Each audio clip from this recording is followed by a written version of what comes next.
Hey, what's up, guys? Chad Hermansen here with Mental Edge Training Coach. Today, I'll be talking with Dr.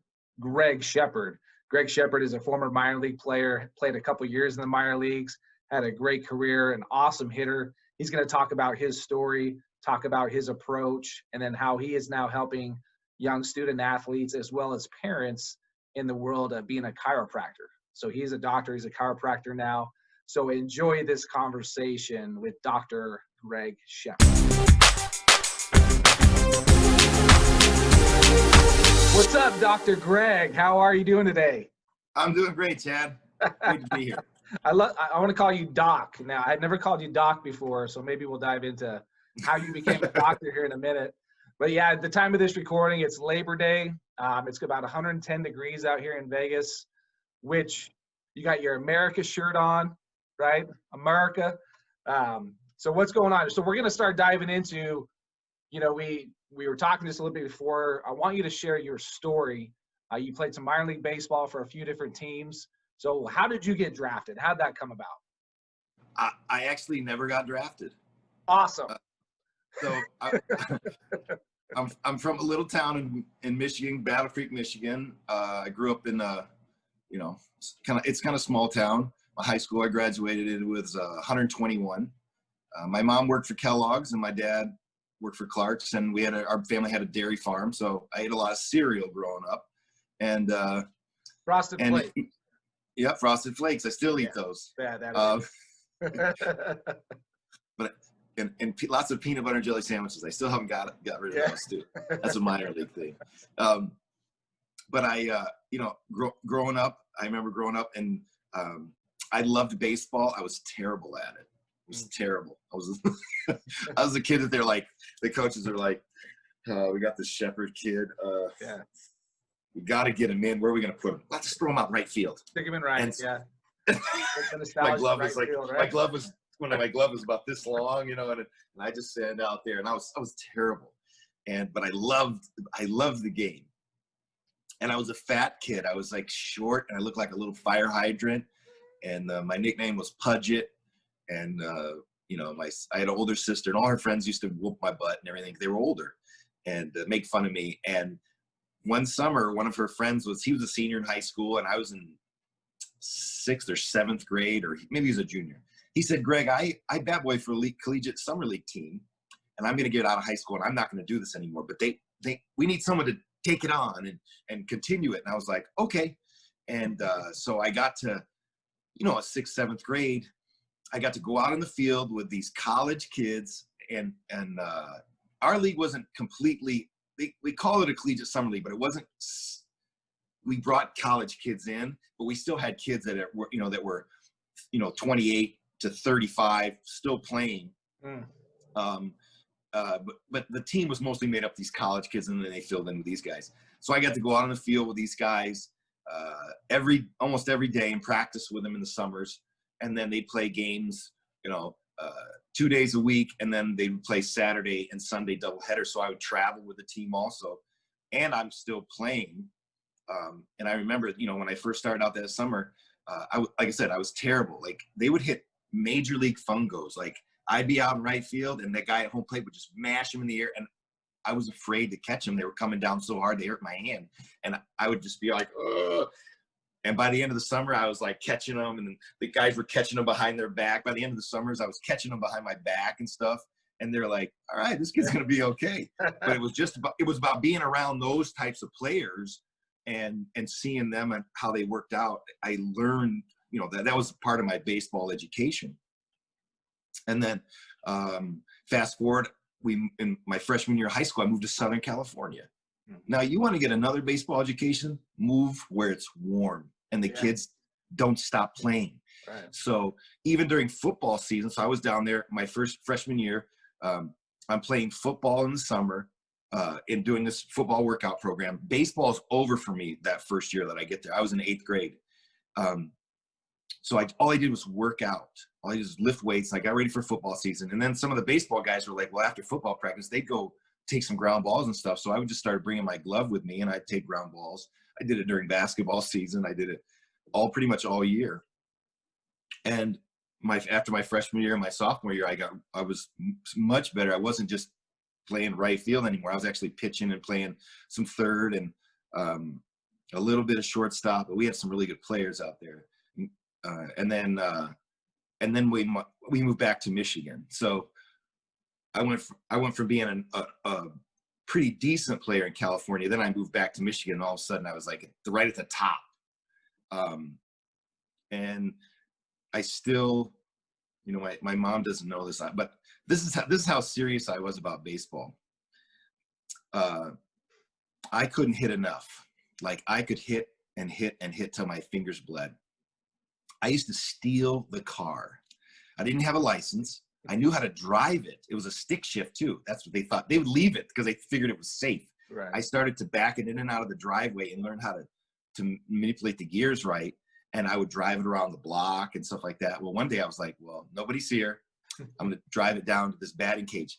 It's like in Los Angeles. I got to drive like 15 miles. Never been on the freeway, anything. I did it. And I started doing it all the time. And so I'd go hit as much as I could. And then when I got back to Michigan, I didn't have a car, but I had a license right away. So I would finish baseball practice, and I probably lived about 3 miles from the batting cage, and I had a bike, and I would just ride my bike as many days a week as I could, and I would I had enough to hit 100 balls. So it was like $20 or 20 pitches for $1. So I'd take $5 down there. I hit 100 balls, and I would do it 3-4 times a week. None of my teammates were doing this. Right. They would just go to practice, and then I would leave, and then I'd go after practice was over. I'd go to practice again, and it made a difference. And it was really neat. When I was in high school in Michigan, I had a really awkward. I was like Ricky Henderson, low, like squatted down low. Phil Plantier would be another guy if you remember him. Oh yeah. That's how I was. I had that low, really low, and I swung up, and everything. If I really hit it, I hit it. But most of the time, my ball had a lot of top spin on it. So if I pulled it, it'd get over the infield and just cut. It was like a breaking pitch; it'd just die. Other way though, I would get it if I got inside of it. It would have a lot of carry. So it's really good to like center and left, but not really good a pull hitter. And the guy from the Tigers one day they were out watching and they were like, watch me play short. And the guy goes, there's only one kid here that's ever going to go anywhere. And they're like, well, they're thinking we got this pitcher that throws 91. And he goes, that guy playing shortstop right there. Look, his footwork's good. He's always in the right position when he throws. And at the plate, he sees a tough out and he hustled. He doesn't like if I hit a ground ball to first, I sprinted and I tried to beat the guy there. Like I was like under that impression that that's what you had to do. You had to run hard. And so, and then I got through high school. I led my area in hitting my junior year by 1 point. I hit 470 my junior year. And then my senior year, I hit 542. And I had a broken middle finger. I took a bad hop on a ball and hit me in the end of it. Broke my tip of my finger. And so I had to hit with my finger like this. And I was hitting about probably like 680. And then I broke my finger. And I think, man, if I wouldn't have broken or you were just flipping the pitcher off when you were hitting. Yeah, if I didn't have break that finger and have to hit so funny, like I probably would have, there wouldn't even been anybody close. And there wasn't. My senior year, there wasn't anybody close in the area. And then, my whole thing was I always wanted to go to Arizona State. I said I was going to go to Arizona State. And I started to talk to Arizona State on my own. And then my coach, he did some, he finally called them. And they didn't care anything about me being a shortstop and a hitter. They wanted me to pitch. I was like, I don't want to pitch in college,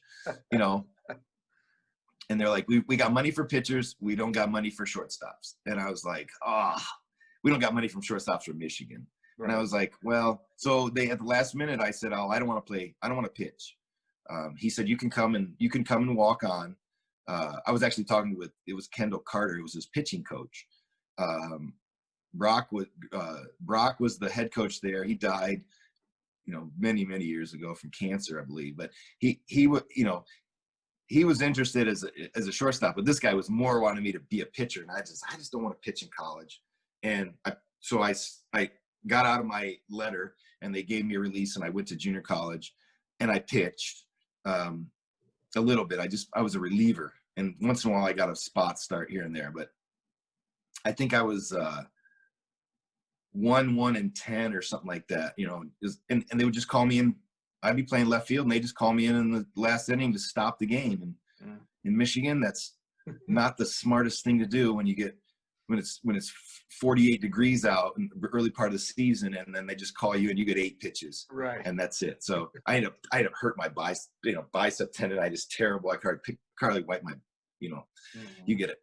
My arm hurt so bad, and so I was like, I just don't want to pitch anymore. And so I went from a all-state infielder playing short. I went to junior college, and they put me in the outfield, which I could never figure out but I did it. And then after my first year of junior college, I had enough credits. So I transferred into a 4-year school. I met this kid named John Hampton.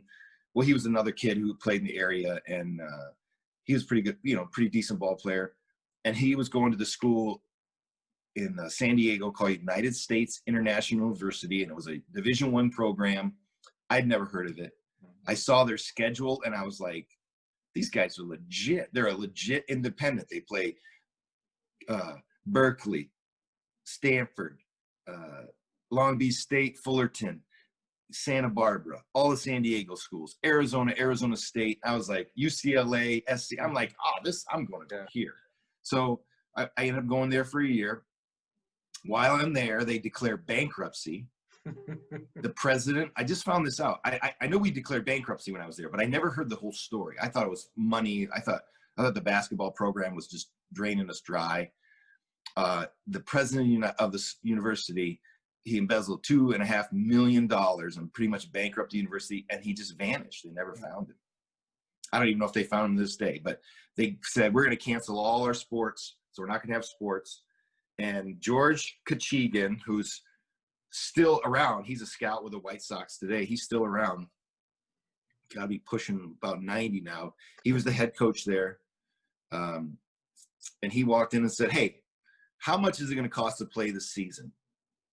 And they said, it'll be about $26,000. He just pulled out his checkbook and wrote a check. And he said, we're playing. Yeah. And then he comes back and says, you guys are going to pay me back every penny. We're like, he goes, and I got a plan. So we call him Skip. Skip was a former Navy guy, Navy skipper. And he had a plan of how we're going to make all this money and basically pay him back. Mm. So we sold Christmas trees. And then he also had, our university was private. So to get on, we had these 2 big guys from I want to say Nairobi out front. And these guys were dark. And they had machine guns. And if you didn't have a pass to get on campus, you had to turn around and leave. And so Skip would give guys from the Padres and local major league players, he'd give them passes to come on and work out. So the press couldn't get on. These guys could actually get their workouts in and not be hounded by people. Mm. You know, because if they go to a high school and somebody says, oh, look, somebody can make a phone call and say, hey, Matt Noakes is working out down here. Next thing you know, there's people down there and asking him, he couldn't get a workout in. So on our campus, though, he could get a workout in. And all these guys would come down and work out. I remember Eric Chow, Bob Guerin, Yankee, I met Phil Plantier for the first time. He was with Boston. Matty Noakes. There's a bunch of guys from the Padres. I couldn't even remember all their names. And then they started talking. Well, those guys donated jerseys and balls and shoes. And so we had a big auction at the end, and we auctioned off, their signatures, and we made a bunch of money from that. And by the end of the whole deal, we ended up making $28,000, paid for our season, and we had a party, and we invited all these people in the off season. And, and after the season was over, we invited all these people. Some of them were able to come, some of them weren't, but they came, some came. It was cool. And then, but from there, since basically our program's over, the NCAA said, you can be recruited by anybody. If you're playing Long Beach State and they want you, it's open season, because we've never had a Division I school go bankrupt and cancel their program because Division I schools don't do that. And so I saw Northridge come down, and Bill Kernan and Northridge it was their 1991 was their first year Division I. When they walked on the field and when they took infield and outfield, we were already beat. And I said, that's where I want to go. I'm going to go to Northridge. And everybody was like, have you ever seen this field? And I go, nope, I don't care. Worst field in Division I. They were voted the worst field in Division I baseball. I didn't know that. I didn't care. I just liked the way they were like a fine-tuned military machine when they got on the field. And when they took infield, everybody had their jaws hit the ground. It was like, that was like perfect. And we were already beat, and they whooped their butts. They were, I think that first year Division I, they were 15th in the country. They led the NCAA in pitching. They had 51 complete games. Their guys were animals. And they had two-way pitchers. They had a guy named Schartz and a guy named Clayton who were infielders, and they pitched. And these guys were throwing complete games. They had amazing ERAs. And I thought, this is a cool, this is a cool setup. And then Bill Kernan talked to me and said, listen, I was hitting leadoff at the time. Now, I always wanted to be Ricky Henderson. I always wanted to be that fast leadoff guy, but I wasn't fast. But I always wanted to be that leadoff hitter. And I always want to start the game off with a bomb and it'd be 1-0. And I just thought that was the coolest thing ever. Right. And so I didn't think I was going to be leadoff hitting at this school. But and I came in as a switch hitter. So I was, I right and left-handed. I didn't see a lot of left-handed pitching in high school, so I didn't have a lot of right-handed at-bats, and I wasn't as comfortable as I was left-handed. And they said, you're gonna be our leadoff guy because you're not slow. I wasn't slow by then, but you're gonna be a leadoff guy. And the coach told me to get huge in the offseason because he was gonna move me from short to third. He said, in the winter, he said, just eat and get huge. I don't care if you got any range. I just want you to bang. And then when we declared bankruptcy, the shortstop, he said, I'm not going to waste a year here and then have to pick up somewhere for my senior year. So he quit. And then the coach calls me and says, you got to lose 20 pounds. You got to play short. And I was like, all I did all the winter was just work out every day and eat. So I probably was up about 210. And then he put me out there at short, and I just couldn't get to everything I could before. 210's a big range. Was below average. Range was, if you hit it at me, I was okay. And then but I was always trying to get rid of the ball quick. Like I was trying to throw a guy out halfway down. When he was halfway down the line, I wanted to throw him out. So I was always boom, but my throws were all over the place. And that's another interesting story because we get about 25 games into the season, and I'm at short, and he's like, I had 30 errors in 25 games. And he's just going, I don't have anybody else to put there. Like you're the best we got. And so one day I show up, we had an off day, like a Monday, and I show up at the park, and there's this little guy with glasses there with Skip, and he goes, and it's just me and him. And he goes, I brought somebody out here to work with you today. And he goes, and the guy goes, hi, I'm Jack McKeon. And I was like, I know who you are. And he goes, we're going to work with you today. And so Jack, after he threw me about 5 balls, just rolled them from the infield. And he goes, okay, I know it's wrong. And then he just started working. He said, so you got to slow down. He says, what's the most important thing? I said, field it, right? And he goes, field it. Yeah, you got to catch it first. Field it. You don't have any problem with the catching part. It's the throwing part you're horrible at. And I was like, he's like, slow down. Like, we at the major league level, we get that guy by 1 step every time. We always get him by 1 step. And he goes, how many balls you get seen thrown away? And I go, not very many. He goes, okay. It's because it's designed for you to field it, have enough time, and make a good crisp throw. Boom, you'll get him every time by 1 step. Now, if you fumble the ball or something like that, that's a different story. You might not get him, or you might have to rush a throw or whatever. Tough balls up the middle, you might have to get rid of it because, you had to take 2 extra steps, which gives him more time to get down the line. He goes, but if it's a routine play, take your time, set up, make good throw. And so I started to do that. And then from there, I didn't make any more errors. The rest of the season, I didn't have another error. And double plays or anything like that. Double plays were another thing because I was trying to like just get rid of the ball as quick as I could. I didn't have to anymore. I actually took my time, cleared myself, and I would throw a strike over to first base. And sure enough, I'd get that guy by a step, half step. And that changed everything. When that happened, I started to play like way better. Confidence went up. I wasn't so worried about the throws anymore. And so, Jack McKeon, one guy taking some time out of his day to show me some stuff. And then I just applied it. It changed the way I played shortstop. And that was the same way with when eventually, let's fast forward. So I get through Northridge and I do well. I lead the team in hitting my senior year. I don't get drafted. Everybody else on my team gets drafted. I don't get drafted. And I think part of that was because of some decisions I had made, poor decisions I had made my junior, my sophomore and my junior year and stuff like that. I like to party. And my senior year when I came in, I didn't party anymore. I didn't drink anymore. I was clean. I didn't drink. I didn't go out and party at all.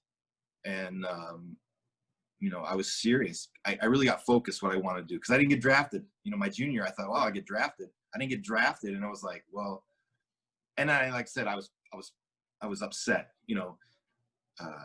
We went to the regionals at Wichita State that year in 2002, and or 1992, and guys we're in an elimination game with Minnesota, and we're killing them. And guys are sixth inning. Guys are like yipping around, high five. And I said, guys, this is only sixth inning. Buckle it down. This game ain't over yet. And they, I had these younger underclassmen just look at me and give me the bird and say, lighten up, Shep. And I'm just like, what? Like, are you kidding me? A lot of game left, right? I'm like, I carried around a 3x5 index card that said the very top line said 1992 national champion. Like, that's what I thought I was, a national champion. And that's where I wanted to go. And then, long story short, one of those smart aleck guys, he's pitching in like the bottom of the eighth, and he gives up the go-ahead grand slam on a pinch hit. And we lose, and we get eliminated by Minnesota. Of all teams, we get, I think who is it? Lefevre's boy was on that team or something like that. It was just one of those things. We should have lost that game. And so when that was over, you want to talk about like depressed. I think I was depressed. I think I was suffering from that because, goal, number one goal, just scratch it off the list. It ain't going to happen. And, and I went on a little bender. And then one day I just realized that I went to a tryout with the Reds, and it was horrible. I mean, I couldn't run. I was just seeing my performance start to decline. And I said, I know what the deal is here, and let's get in shape. Let's clean your life up. Let's just get focused on really what I want. And what I want is I wanted to be a national champion. I wanted to be a professional baseball player. I didn't want to be just average guy. So once I got really clear and focused on that, and I set myself up some goals and some boundaries, sky was the limit. And what I noticed was when I was clean and playing was my performance wasn't like this. My performance was always kind of just level. I'd have good days and really good days, but my bad days weren't so bad. I remember when I was partying, I'd have good days and really bad days just because I didn't feel good and I didn't play good. So I just said, oh, I'm not going to feel that way anymore. And my performance just continued to just kind of, rise. Okay. And I think that the scouts were like, well, this guy might, he's got a little history of, he likes to party, so we're not going to take a chance with him. And LA Times did a big article on it. I was on the front page of LA Times for sports section and it basically said Shepard's clean and cleaning up. And it basically talked about that whole thing about me cleaning up my life. And that's all I wanted to, people to know, that I was like, this is what I was serious about. But, people don't always look at it that way. They think, well, the guy's got a problem. He's going to be a problem. If he's making big money, he's just going to be a bigger problem. So they didn't take any chances. So I didn't get drafted. And I started shortly after that, 1994, we got the Northridge earthquake. And I'm in school, trying to finish school. training for the LA Marathon. I'm still looking to get picked up. And I ended up moving to Santa Barbara, working with West Coast Baseball School and opening up academy up there. And I run into the head coach of Santa Barbara, who he wanted me to play for him when I was at United States International. And he's like, what are you doing? And I said, oh, I'm just doing some scouting and I'm doing some instruction. He goes, you need to be playing. There's no reason that you shouldn't be playing. You're that good. And he said, let me make a phone call. So he makes a phone call and he goes, I got you a tryout. So now I go to a tryout and a team called Palm Springs Promise. And I made that club. And it was a summer, just an independent team. Wasn't affiliated with any league. All we did was play college all-star teams all summer, got paid. And then my next year, I was a strike year. And I'm talking with Baltimore and Toronto. And I'm working out with a team called Palm Springs Suns. And during an at-bat, I swing at a pitch. And I feel something in my hand snap.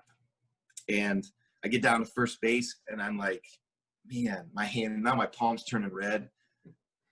And I'm like, dang it. And Lee Lacey's coach at first base, and he's all, nice hit, kid. And I'm like, that's it. I'm done. And I'm like, Lee, I think I broke my hand. And Lee just kind of turned and walked away. It was like, oh, I think I probably broke it even worse. Right. And so no spring training. I broke my hemate bone in my hand. So no spring training now. I'm not going to. But that was a blessing because I didn't walk the line or anything like that.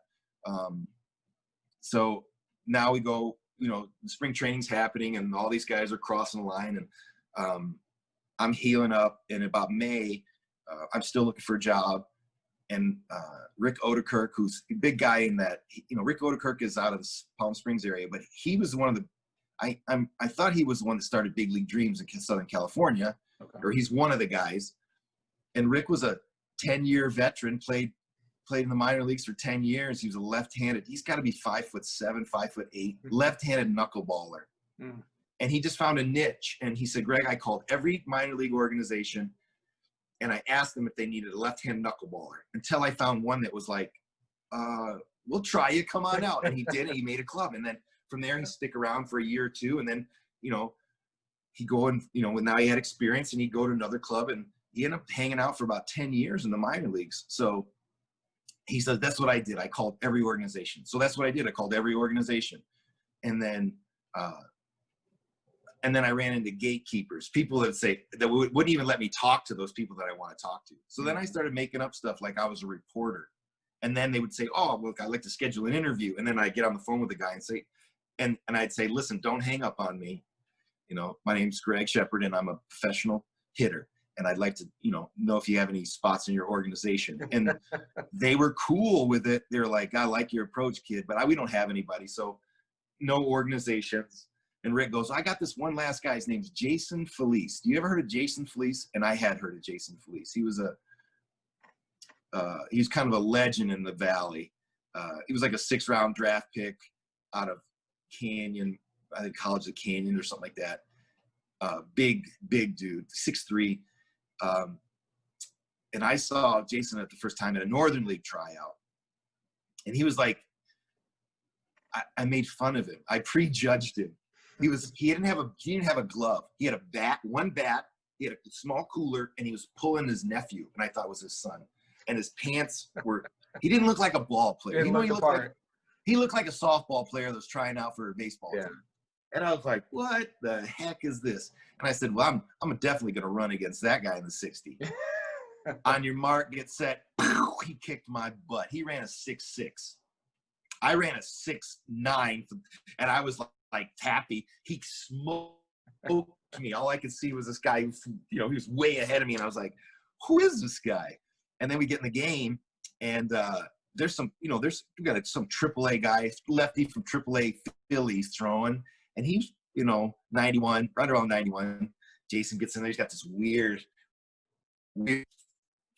front foot open stance. And he's like, you see him and he goes, and I'm like, oh my gosh. First pitch, bah! And I was like, who is this guy? And everybody's like, don't you know who that is? That's Jason Felice. And I'm like, oh, this guy's amazing. And they're like, yeah, that guy hit 50 home runs one year in the AAA. I was like, What? Like, Why is he with that here?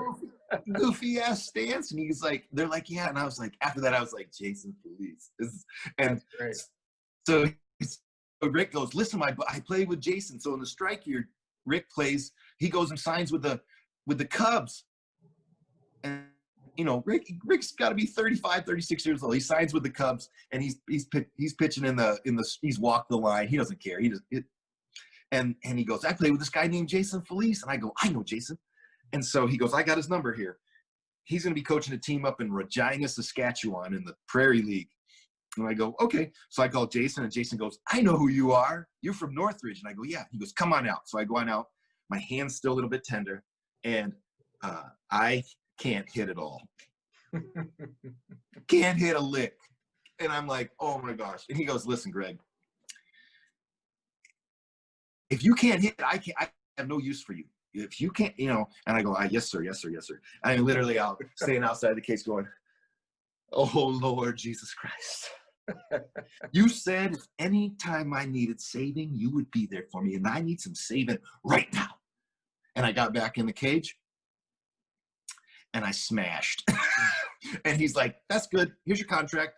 And just like that. And I was like, thank you, Jesus. Thanks for helping me out there. I needed some saving bat. I'm telling you, my hand was killing me. It didn't hurt anymore, and I couldn't hit a fair ball. And all of a sudden, he goes, you just hit like 12 balls out of our park. And we were at Pierce College, and Pierce is pretty big. And I was like, sweet. Mm-hmm. So I went up to Canada, and Jason was just managing. He was a manager. And like the third game of the season, he comes in and goes, you're released. And he releases some guy. And he goes, I just activated myself. You guys can't win without me. And I was like, yeah. And everybody's like, now he's a player manager. And I go, don't worry. You want this guy on your team. And no joke, we played 80 game season. He played 56 games. And he had 80 RBIs, 20 bombs. And he would steal second base like standing up. Like, this is a pro level, by the way. He's stealing second base, and he wouldn't even slide. And I'm just like, his baseball intellect was really, really good. He could tell when he knew when the guy was going to pick his foot up before the guy picked his foot up. He'd take off running. The guy'd still pick his foot up, and he didn't have a chance. It was amazing. He never played the field. He just DH'd, and then he would coach third during the game. He's giving us signs, and then he's got to run off the field and go hit. Like, so he's cool. Not playing any defense. No, he didn't play any defense. I'm just DHing. Just DHing. Oh, yeah. Smart man. And so that Regina team, we end up winning the Prairie League title that year, and we beat a team named Aberdeen Pheasants. And Aberdeen was like, in a short season, 80-game short season, they were like 67-13. They had legit pitching staff. Their team was all AA, AAA guys that had been released. They had names. They had a lot of name guys. They had some guys that had some big league time, but a lot of like up and coming players. And we ended up just being hot and beating them and winning it all. And unlikely story is we got a kid play second base. Said he'd never hit a home. He hit a home run in high school. He'd been playing pro ball for about 4 years. Was just that slappy second baseman guy. Good contact hitter, but no power at all. Like, outfielders played him about 220, and they try. If he hit a ball through the right side, the other way, right-handed, you might throw him out at first base from right field. I mean, that's how shallow. They had no respect for him. But he came up, and we were in the 11th inning, and he popped the ball, and it cleared the fence by 1 foot. And only home run he'd ever hit, college or professionally, and it was the biggest one. And we ended up beating them, and we ended up taking them in a best out. It was a 5-game, I think it was a 5-game final or something like that, with best 3 out of 5. And we ended up beating them at their place and taking the title from them. So it was amazing. And then fast forward the next year, I'm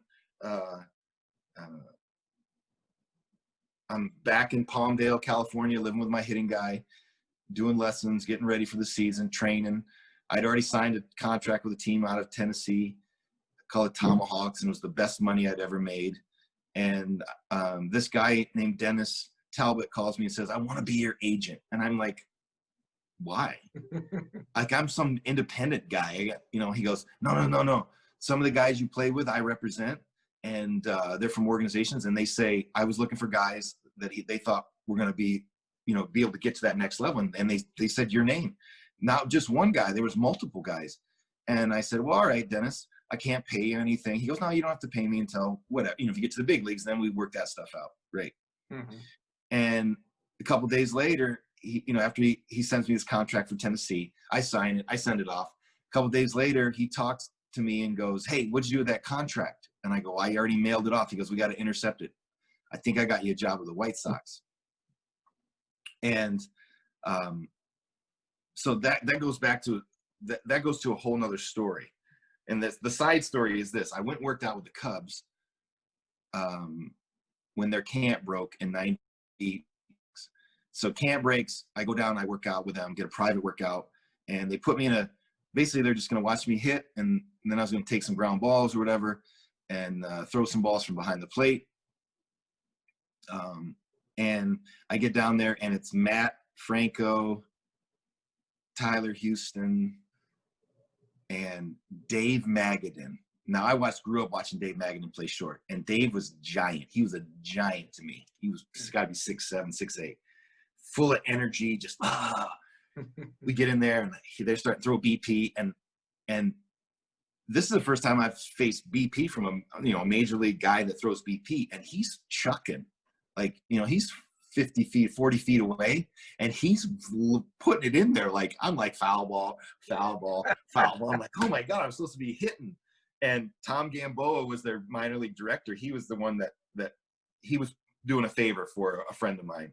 And Tom's just like, oof. And Dave Magadan gets out and goes, hey man, you got a sweet swing. You just got to catch up to this, start a little sooner. You'll be fine.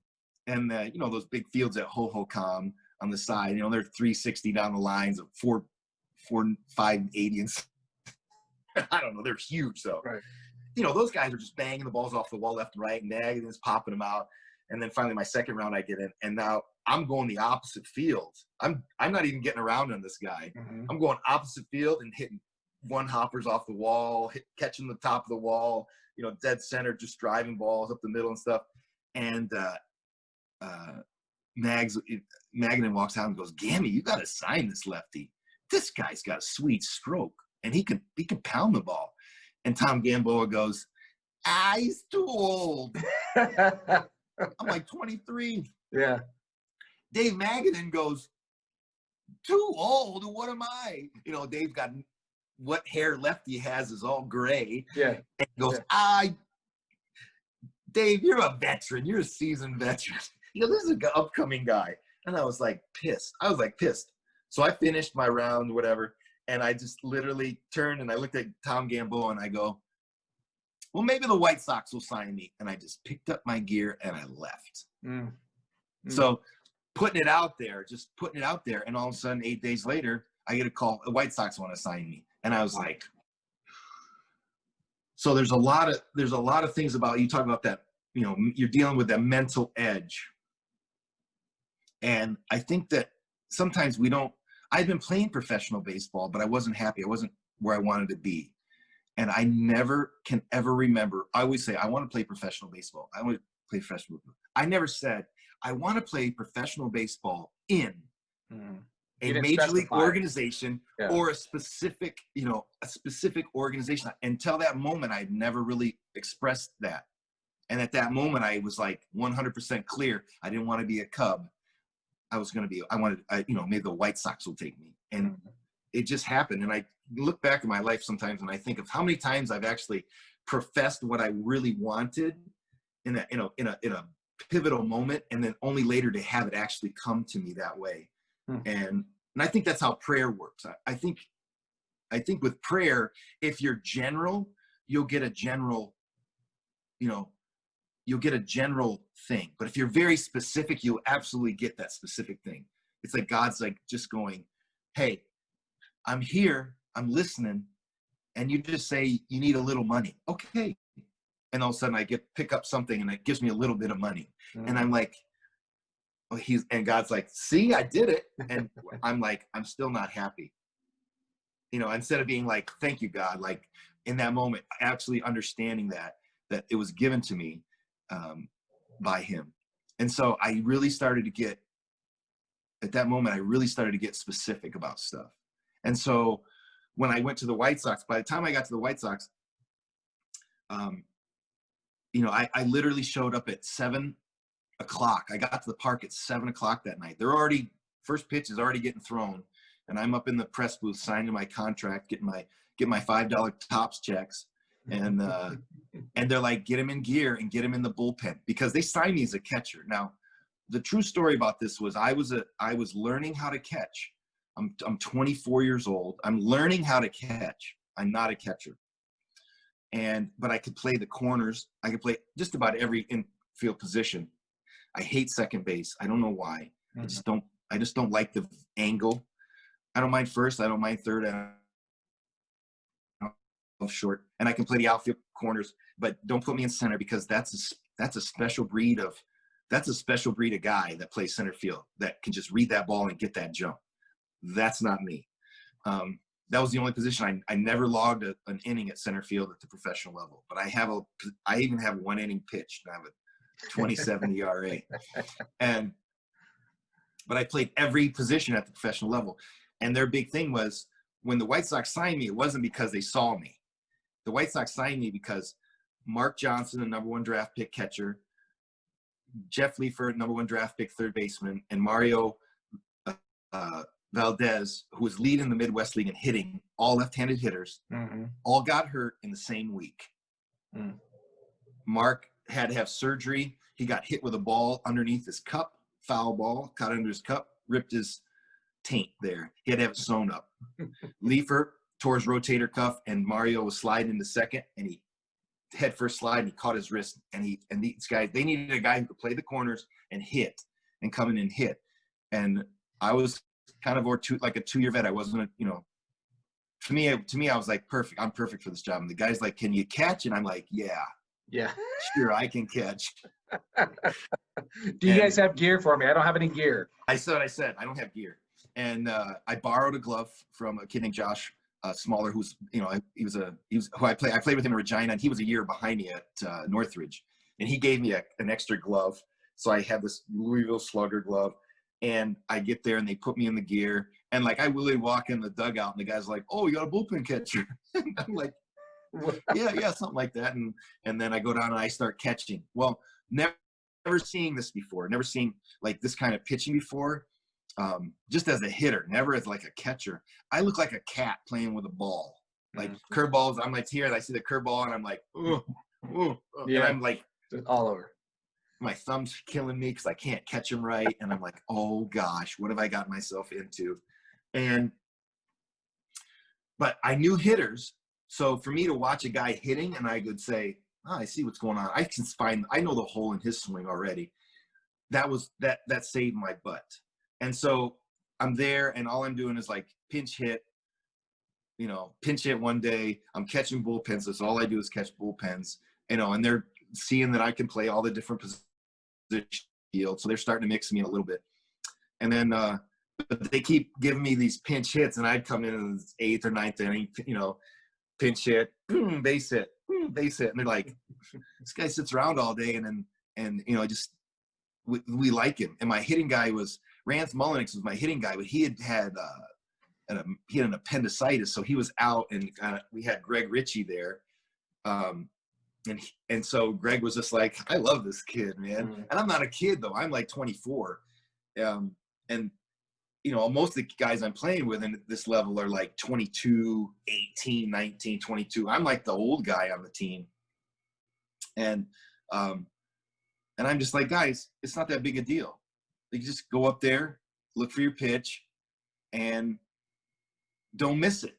And so, and I would laugh at him. I'd say, I'll fall out of bed and hit 300 in this league. And they would laugh like, oh, you won't, who the heck are you? And I just say, okay. And listen, I didn't go to spring training. And Dave Heller didn't know I wasn't a White Sox. He didn't know I was a free agent signee. He thought they brought me in from extended. He didn't know who I was. So we go to Fort Wayne, and I get to the park, and I'm like, I look at the thing, and I'm like, hitting ninth, catching. Are you kidding me? I'm like about ready to throw up. Yeah. And I'm like, first time ever, right? First time behind a game in a professional game, like really catching a game. And I got this kid named Ariel Garcia from Panama through 94. He had a major league changeup, and his breaking ball was like 88 and just spun. It just went straight and just spun. I don't know how it didn't move, but it was a bad pitch to throw. And so, and he had some back problems, so he was struggling. And I get back there, and I literally, my first game, we have no hit baseball through 6 innings, which is good because I don't have anybody on base. He didn't walk anybody. I don't got to throw anybody out. I don't have. He didn't even throw a ball in the dirt, I don't think. And then the 7th inning, now he started to get tired. And the whole time, they keep telling me to look in the dugout, and I'm like looking in the dugout, and they're giving me these signs. I don't know what these signs are. I have no idea.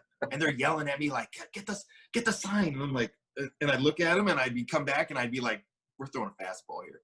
And those weren't, but that night, Ariel was like 1, 2, 3, 4. He could hit his spots.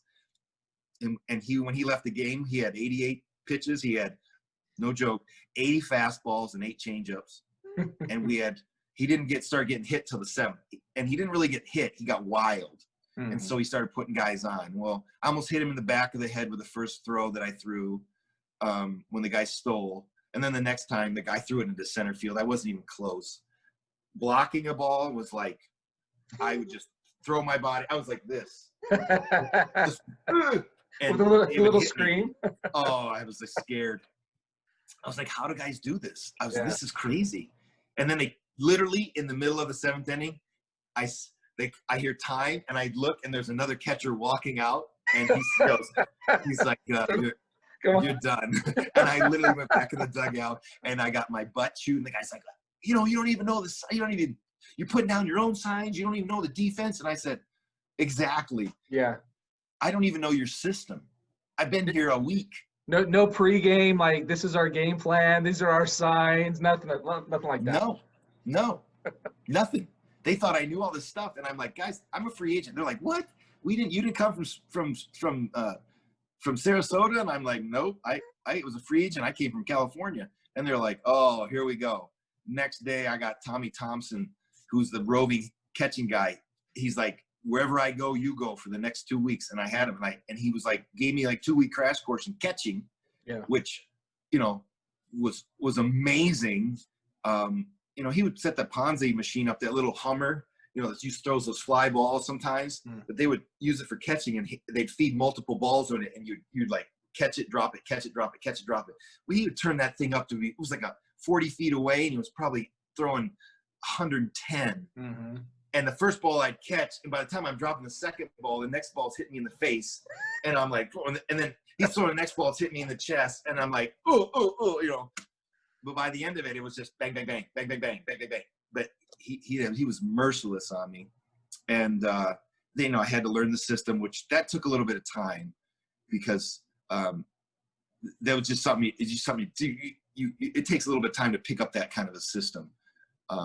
And then eventually I did, and they loved, and Keller loved me. The fact that he had a guy he could put out in any position, he used me too. If we had a guy that was, messing around, that next day I'd be out at his position taking ground balls, and the guy would go, what are you doing here? Heller told me to take some ground balls a second. I might be out playing some second. That guy, he would up his game. Dial it up. Yeah. Dial it back in. Yeah. And Heller's like, that's how, and he told me one day, he says, that's how I'm going to use you. He goes, listen, you're not going to get a lot of playing time. And then, so we had an interesting, I was a month and a half long hit streak. So I was, but it was 1 week, I got one at bat. And then I got like a start where a guy gets sick, and he was literally like throwing up at the park. And so they're like, you're playing third tonight. And I was like, oh. And I was, I hadn't played third hardly at all. So first ball hits me, I got weird feet. I throw it into, double play ball. I throw it into right field. I'm not even close. I'm like, oh. And then I got, in that game, I got 3 hits. No, I got 4. I was 4 for 4, and 3 of them didn't leave the infield. So the first ball I hit it up the middle, and the shortstop's getting ready to make the play, and it caught the bag and shot behind him, and it just stayed in the infield. I got an infield single. My next one, I hit like a short hop, and it caught the rubber, and it went straight up in the air. And the catcher pitcher caught it, and I was already at first base. And I'm 2 for 2, thinking I ain't got a ball to the infield. Then he sawed me off terrible. Inside, I had a ball down the third baseline, and it caught the corner of the bag and then kicked foul. It kicked it out of territory. I got a ground rule double because it went out of play. I think it's a ground rule double. And then my last at bat, I was finally like really starting to see the ball, and I smashed one into right field over the right fielder's head, and he plays it off the wall perfect. Bounces, hits the wall, bounces right to him. He bare hands, and I'm halfway to second, and I see the ball hit the bag, and I was like, oh crap, I got to turn around. And he threw me out at first, but I ended up going 4 for 4 that night. So I'm like 8 for 8. And then we go to Grand Rapids, and I go like one for 1 with 2 walks. And then we go into, I don't play again until we go into the next city. We get into Tri-Cities that night, and I'm 4 for 4. My first 4 at-bats, I'm 4 for 4. And my 5th at-bat, I hit probably one of the better balls I hit that night, in between short and third. And the third baseman lays out and just made a diving catch at the last second. So he stopped me. I had like 13 consecutive hits in a row. And then the next night I went 2 for 2 with 2 walks again. And they were like, Steve Noarita, the guy that signed me, said, Greg, I'm going to keep you in the lineup. You're going to get in the lineup every day now. And so in August, I was in the lineup every day now for the rest of the season.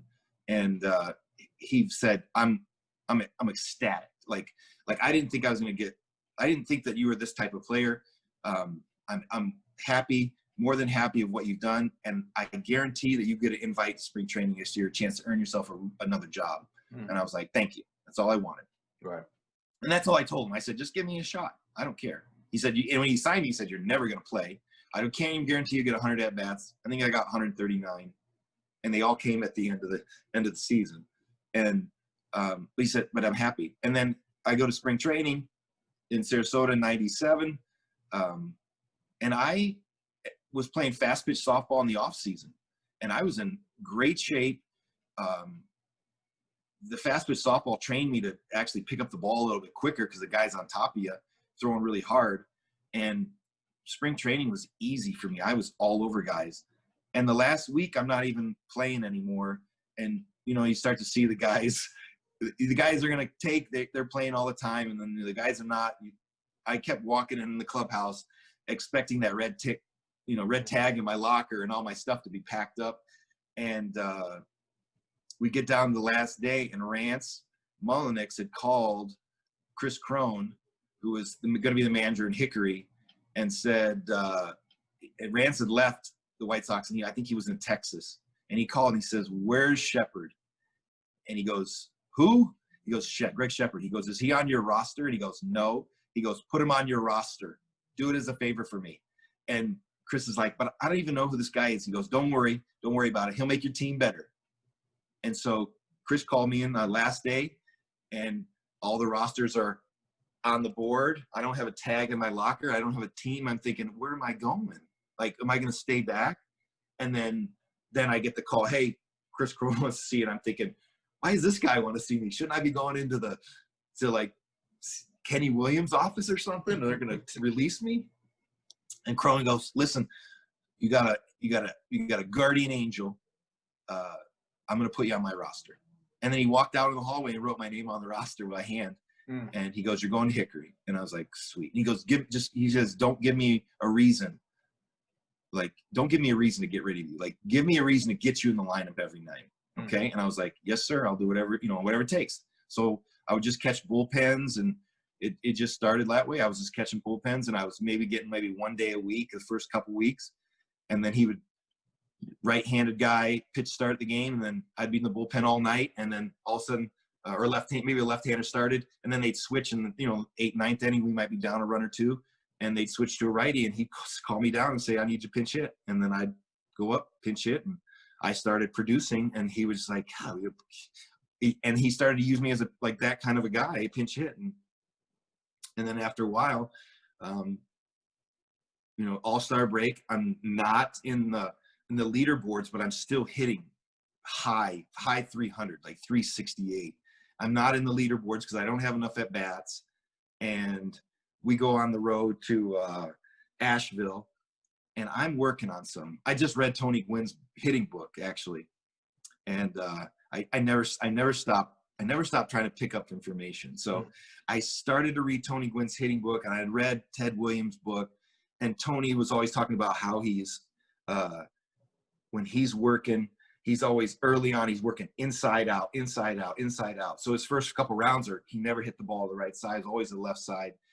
And I kept thinking, well, that's a pretty good, solid approach. So I was doing that in BP, and Dallas Williams is yelling at me going, you're not getting through the ball. You're not getting through the ball. And I said, Dallas, I'm working on something here. And he's like, I don't give a crap. You're not getting through the ball. And I go, Dallas, I'll get through the ball. When I'm ready to get through the ball, I'm working on something here. And I just kept hitting balls to shortstop, left field. And he's yelling at me. And then Kenny Williams is there. So Kenny's the player director now. And he's like, pulls me off to the side and says, hey, man, you can't talk to a coach like that. And I said, I'm sorry, Kenny. No disrespect, but I'm working on something. He goes, well, we got stuff you got to work on too. You got to do that. And I'm like, yes, sir. So then I got back in the box for like my last 2 rounds, and I said, Dallas, I'm going to get through the ball now. And I literally just every other ball was leaving the yard. I was launching them. And then Kenny was like, that was impressive. He goes, that was impressive. He goes, listen, where do you want to play? I'm gonna make sure you're in the lineup every night now. And I was like, right field, left field, first base, DH. And then I think I said, catch. And he's all, oh, no, you're not going to catch. I'm like, whatever, and he goes, okay. He goes, okay. I think I said throw, third base. Joe Creedy was over there. I go, third base. He goes, oh, no, you're not going to play third base. We got a guy there. And he says, I'll figure it out. So I was either playing first, or I was, picking up the DH spot. Right field, they put me right, not too much left. We had a good guy out. Jeff England was out there. He was one of the best guys one of the best hitters I ever played with. And so then I got in there. I finished in the top 10 in hitting that year, tied for 9th with Ryan Miner. And the next year they're like, you're coming back. You're going to get a chance to earn another job. And so I just kept coming back. And Crone went to Winston, and I went with him. And then he left the organization, and I went back to Winston, where left-handed hitters go to die.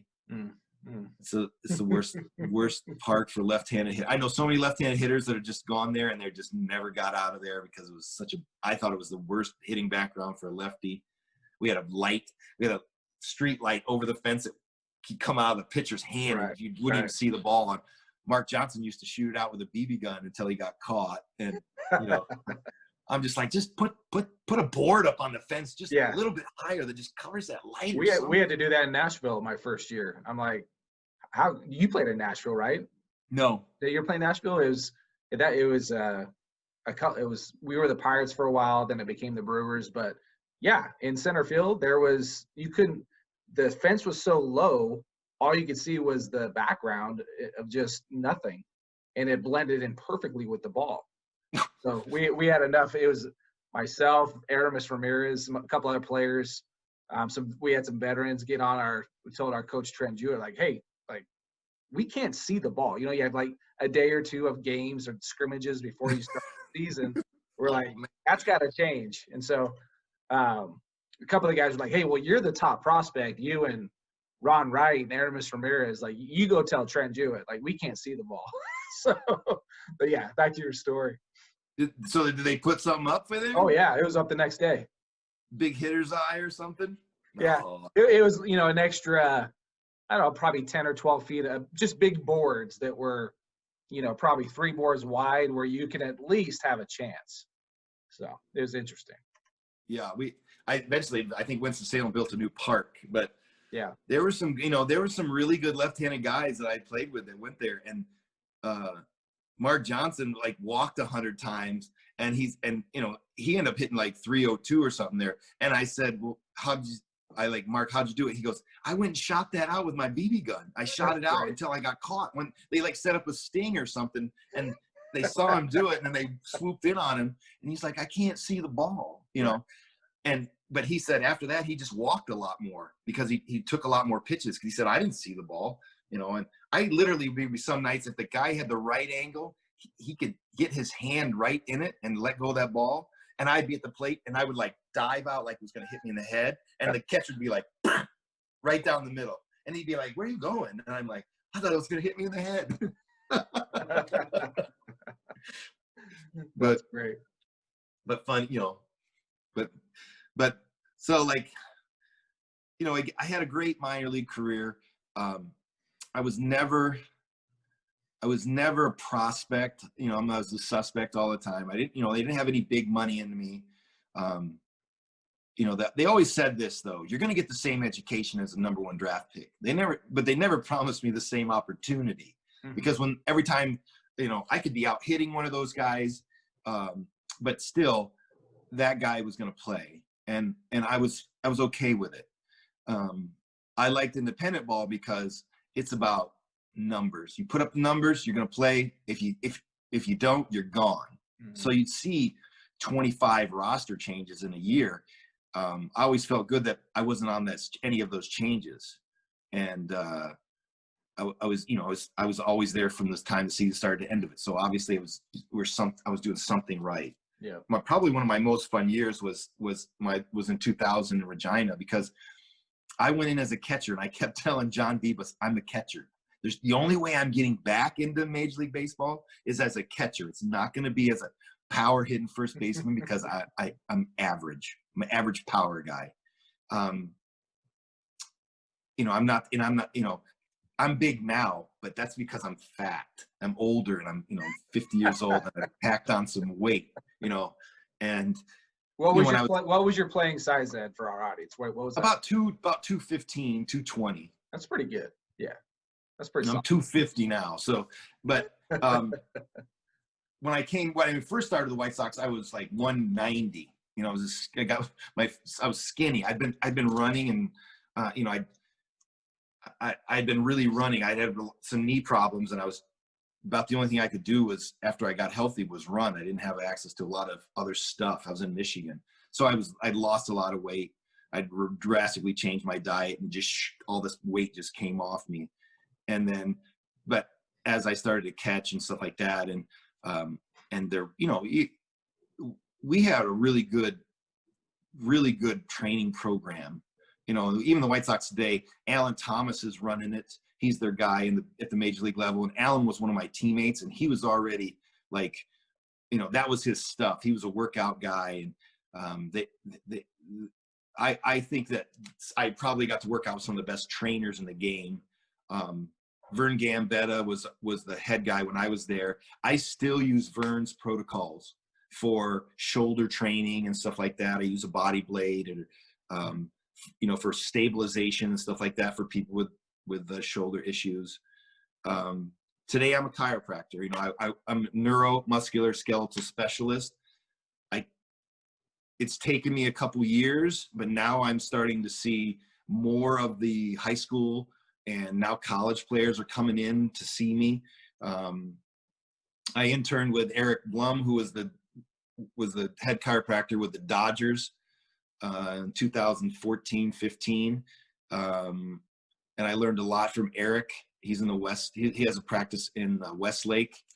I do a lot of soft tissue stuff.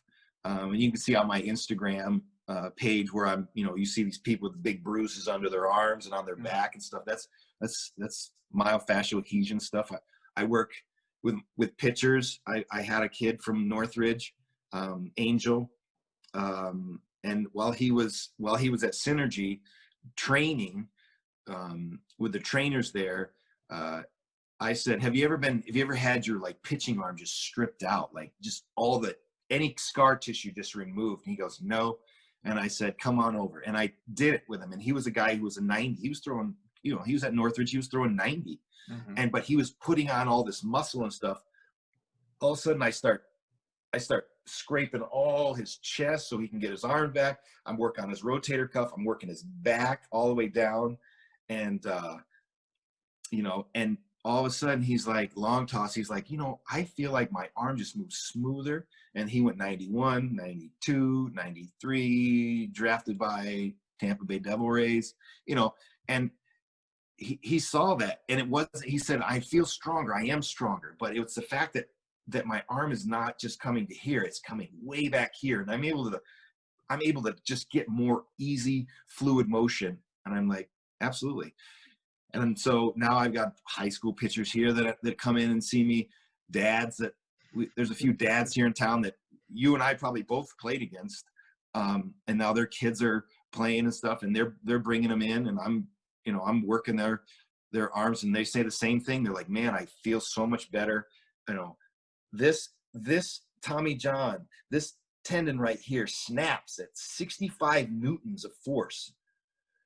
Even a guy throwing 93, 94 is only producing about 35 Newtons. How do we keep injuring this? Right.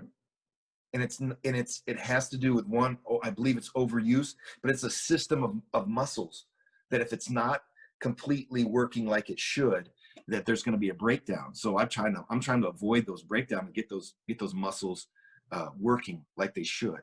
Your shoulders, there's 18 muscles holding your shoulder. It's not a very stable joint. You know, it's got a flat and a socket, which your hip is like this and it fits in it. You know, how many dislocated shoulders, how many dislocated hips? It's like 50 to 1.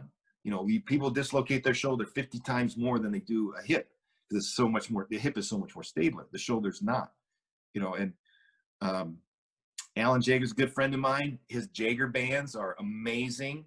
You know, that's that whole workout. Alan has I've known tons of guys that have paid for his program in the off season. They work out with him. They do yoga and the long toss program.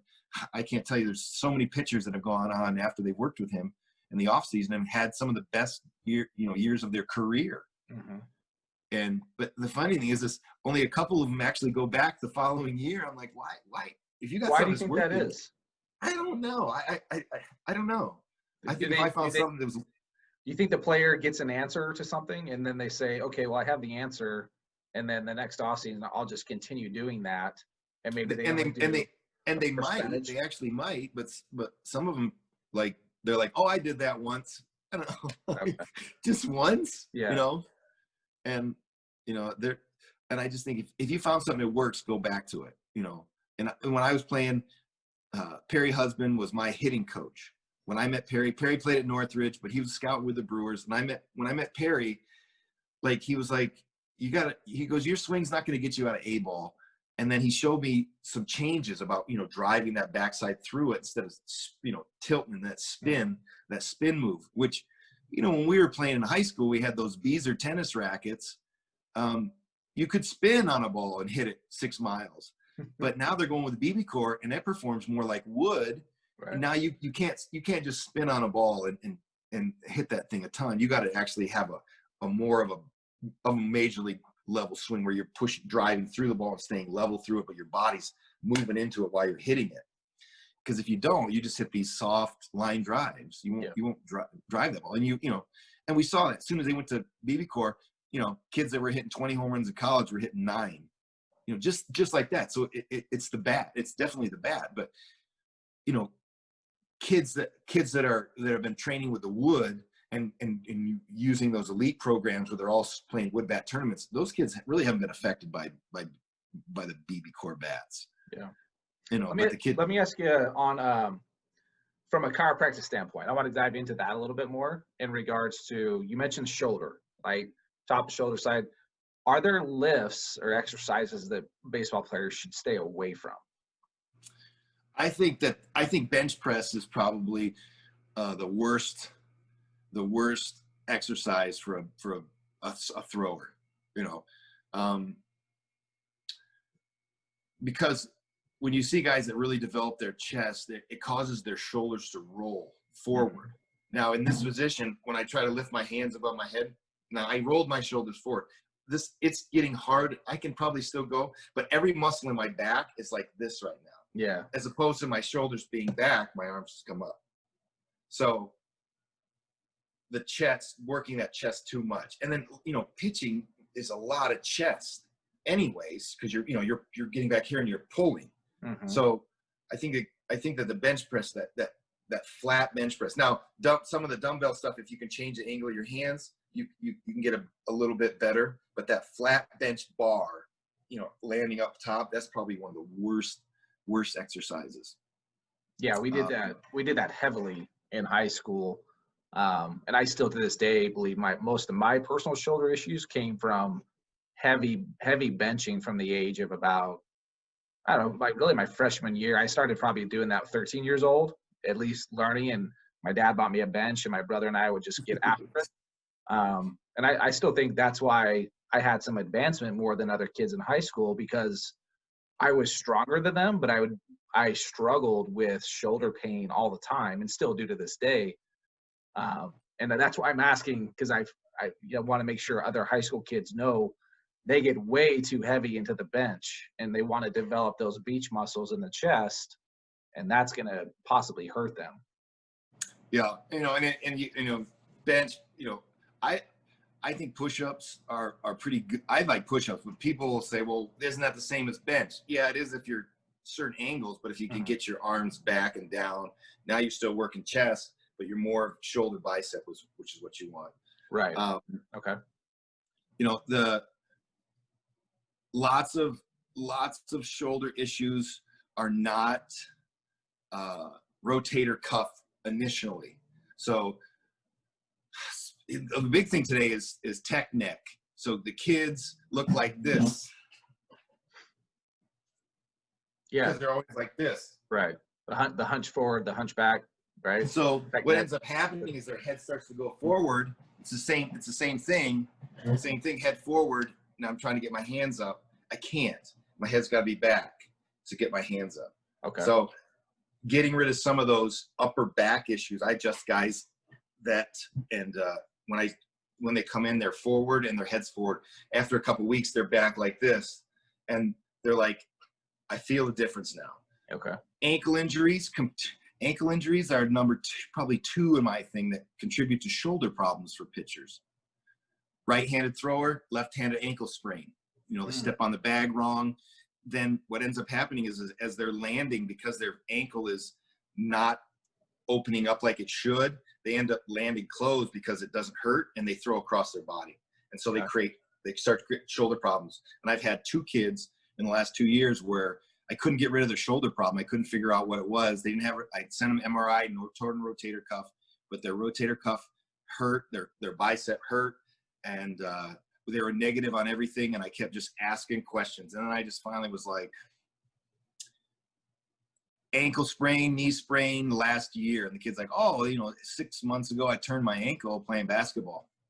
And I was like, right or left? And he's like, right or left. And I go, okay, when did your arm stuff start happening? About 5 months ago. So a month after he hurts his ankle, he starts having shoulder issues. I didn't even work on his shoulder anymore. I just worked on his ankle. I adjusted it. It adjusted. And then I worked on soft tissue. Ankle injuries, 80% of ankle injuries reoccur because of non-treatment. They just don't treat them at all, and they need to be treated. And so once I cleaned his ankle up, I never saw him again. And then I saw him in high school. He was at DO, and I saw him again, and I said, what's going on? And he goes, no shoulder problems. So it wasn't the shoulder.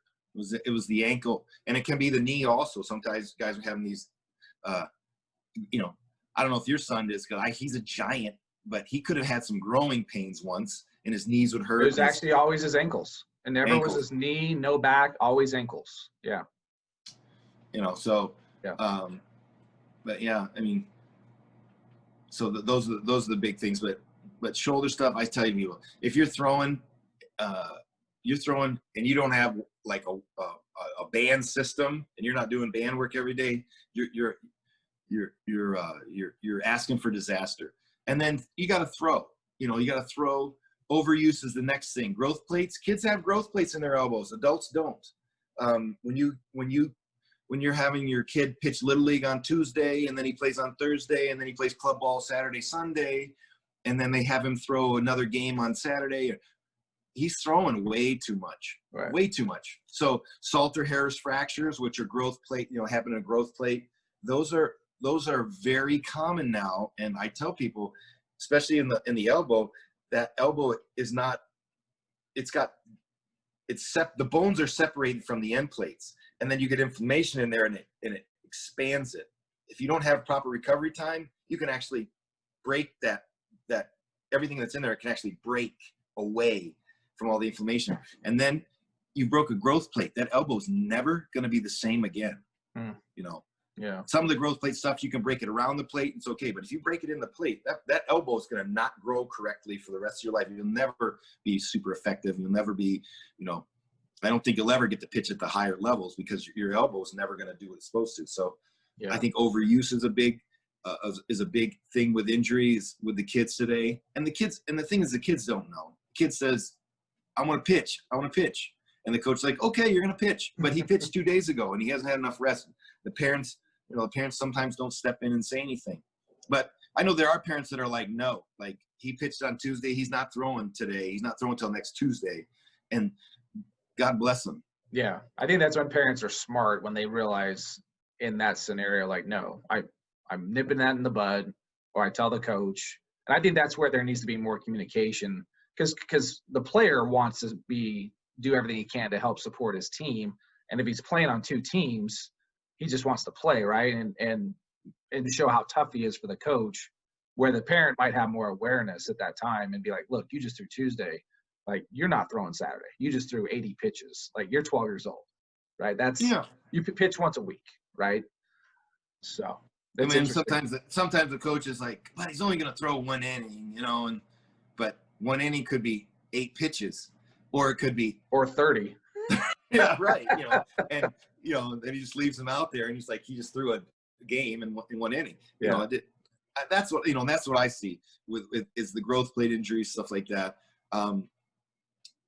Most pitchers that I see out here. Now I had one kid that he was a superstar out here, loved him. When I did soft tissue, when I adjusted him, because he was having back issues, when I adjusted him, and then I did soft tissue work on him, he had put on, probably since high school, he probably put on 15 pounds of muscle. He looked like a god. And I was like, man, you're doing really good with your training and stuff. When I scraped him out, he had so much inflammation in the system, he didn't even realize it. His whole back was one big bruise. That's inflammation. That's not only is it adhesion, but it's inflammation in there. And after 3 times, every time I would scrape out his thing with I use these instrument-assisted soft tissue therapy. They're like blades, but they don't cut you. Yeah. And you work them deep into the skin. They're Raskin technique. I use Gavilon. And they break up that stuff, and they break up that soft tissue, and they bring blood healing into the area. But the big thing is you get increased range of motion. Like his whole back was red, black and blue red. And then it took me about 3 visits, and then it was gone. Then I never saw him again, because his pain wasn't skeletal. His pain was muscular. And once he got rid of all that pain, once it kind of stripped all that toxin stuff out of there, he wasn't in pain anymore. So, okay. And so I think, with guys that throw and stuff like that, I said, that's why I say, buy a tool, they have some of these tools on Amazon for, $30. It's a metal tool with a little blade. Buy it, use it on your arm, use it on your elbow. Remember, 65 Newtons to snap this baby, but we're snapping it at 30. Tommy John, when I was growing up, didn't exist. I'm 49. Tommy John wasn't a big thing. Now it's like, it's in the, everybody's getting it. So there's something going on, and obviously there's, today kids are, you see these kids coming out of Texas throwing 93, 94 in high school, and or 100. 100, yeah. I mean, I've caught one guy that threw 100, and he was hard to catch. but I mean, I can't imagine hitting off him. I hit off him when he was a starter, and then they made him a stopper. So a starter, he was like a 96 guy. But when he got to be just a stopper, he threw 100. He could throw 100, and he was hard to catch. You know, I don't know. I mean, how hard that is on your arm. Yeah, I can't imagine. It's probably 40 newtons of force. I don't know, but it's you know, and I think today that the kids are just better athletes today. You know, I just think I'm amazed at just, you know, I get on TV and I watch some of these guys make plays, you know, playing short, and the guy slides, you know, pirouettes and throws a strike across the infield at like 90 miles an hour. You see Tatis do something like that. You know, he's throwing the ball across the infield 91 miles an hour. Like, these guys are phenomenal athletes. Yeah. The training has gotten so much better.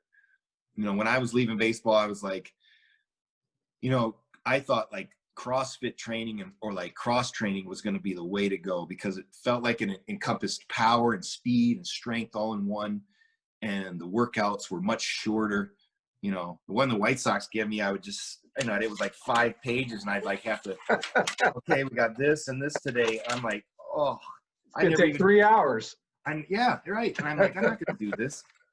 You know, and once I came across programs, like, you know, certain programs that were just like, you know, you're going to do as many pull-ups as you can. Then you're going to do 100 body squats. And then you're going to do a crunch. And then you're going to do a handstand push-up. And then you're going to do leap bounds. You're going to do plyos. And I would just do the circuits. When I got done, I was 45 minutes. I was soaked and exhausted. And I'm like, this is, and when I got on the field, I felt like, you know, a guy hit a ball to me, I'd dive for it, I'd pop right up, and I could push myself right up, 200 pounds, just boom, up on my feet and let it go. And I thought, man, this is much better, you know, than just the weightlifting. I think the training is just amazing today. The kids are becoming better athletes, way better athletes. You know, when are we going to see Bond's record go down? When are we going to see, you know, better athletes? I don't know. I don't know if we'll ever see it if there's no enhancements. Yeah, it's going to be a whole different animal there. Yeah, well, man, this has been incredible. But I want to give you a chance too, because I know at times you throw out some things on social media, like educational, instructional type things. Where can people follow you? I am at on Facebook. I'm at Facebook/Hit Harder Now, and my Instagram is I believe it's Greg Shepard Baseball DC or Baseball Doc 29, something like that. I don't know. I'm not really into too much into the social media stuff. I probably should be more, but I'm not. Okay. What about the local kids here in Las Vegas? Where, if they got some chiropractic issues, where can they look you up at? I'm up in near Coronado High School. I'm in at Ideal Chiropractic. It's on the corner of Horizon Ridge and Eastern. Address is 10624 Southeastern Avenue, Suite Q, Henderson 89052. And then the phone number is 702-617-8676. Like I said, I'm big into sports. You know, my big thing is I want to get people back in the game. I want to get them back in the game of life. If they're just a mom or dad and they're having issues at home picking up their kids, and athletes, I want to get them back on the field. You know, construction workers with problems, I want to get them back to work and be productive. You know, that's my thing, and I do it pretty quickly. So I'm not that guy that's going to say you're going to be here for 600 visits and you're going to pay me $8,000. I'm not that way. My model is I'll get you better quicker, and I don't want to see you your whole life. But I mean, I don't mind, but I don't necessarily need to be treating people their whole lives for stuff that could be fixed in 4 or 5 visits. So you know, that's kind of my model, and I do a lot of soft tissue work. So, you know, along with adjusting, because you got to, I'm dealing with neuro, you know, your brain telling your body what to do, muscular and skeletal stuff. And and I think I'm pretty good at it. You know, so That's awesome. Yeah, stop that's in and great. see me. That's great. Yeah, I see. And I know you still do hitting lessons, so you're still I helping do. out kids I that still way. have some kids. Yeah. I So I do see. have kids. I'm at the batter's box. Yeah. In down in Henderson, off of what's that gate? No, I don't know. Eastgate. It's off of Yeah. Eastgate there. Yeah. Yeah, and I do. I take on some kids every once in a while. Not too. I don't do a ton of lessons anymore. Yeah. It gets a little hard on the body once you get it. All right. You know, working. You know, being a chiropractor is hard on your body. It's like a sport. Still like a sport. I still gotta work out and stay in shape and keep my body strong, especially my back. Yeah. But you know, it's like I said, I still play in leagues. I'm always looking at stuff. I just recently went to TPI, which is Titleist Professional Institute, and they have a on-base university. I took a course there. It was on hitting, and then it was on sports protocols, working with doctors. So how the coaches and the support staff work with doctors with injuries, but they talked a lot about Don Slott was amazing. I even learned a ton of stuff from him. But and the guys that were there, were guys from they had San Diego Padres had most of their staff there. Angels had most of their staff there, and it was and they were just there for the hitting. They didn't care about the rehab stuff. They wanted to understand that how to break down a guy and tell if it's injury related or if he just has a mechanical flaw that needs to be fixed. It was really, really interesting. And, so I'm constantly doing stuff like that. I'm always looking for educational things and stuff. And then I take that stuff and I put it into play. I go to the cage and I work on it and see if it's good. I try to take it in games and work on it and see if is it a solid principle that can be applied to a game, or is it just something that, that is it just a principle that seems to work, but in a game situation, it doesn't at all. Mm-hmm. And, you got to weed those out too, because there's some techniques out there that, they look good in the cage, but they never seem to work in the game. So the game is the key. People got to hit in the game, or what you're teaching isn't the right stuff. You got to be able to take that into a game, and because that's the game is the final. It's like that's like the result. Your goal. You have your goal and your action. You're working on things, and then your result is what's happening in that game. And if they don't line up, you got to get rid of it. Absolutely. Well, awesome, man. Doc, I appreciate your time, dude. This has been awesome. I know it's been fun running into you at the batting cage too and seeing you around. I think it's awesome you're still playing as well. So I really appreciate your time, and I will talk to you later, brother. Take care. Okay, thanks, man. Take care of yourself.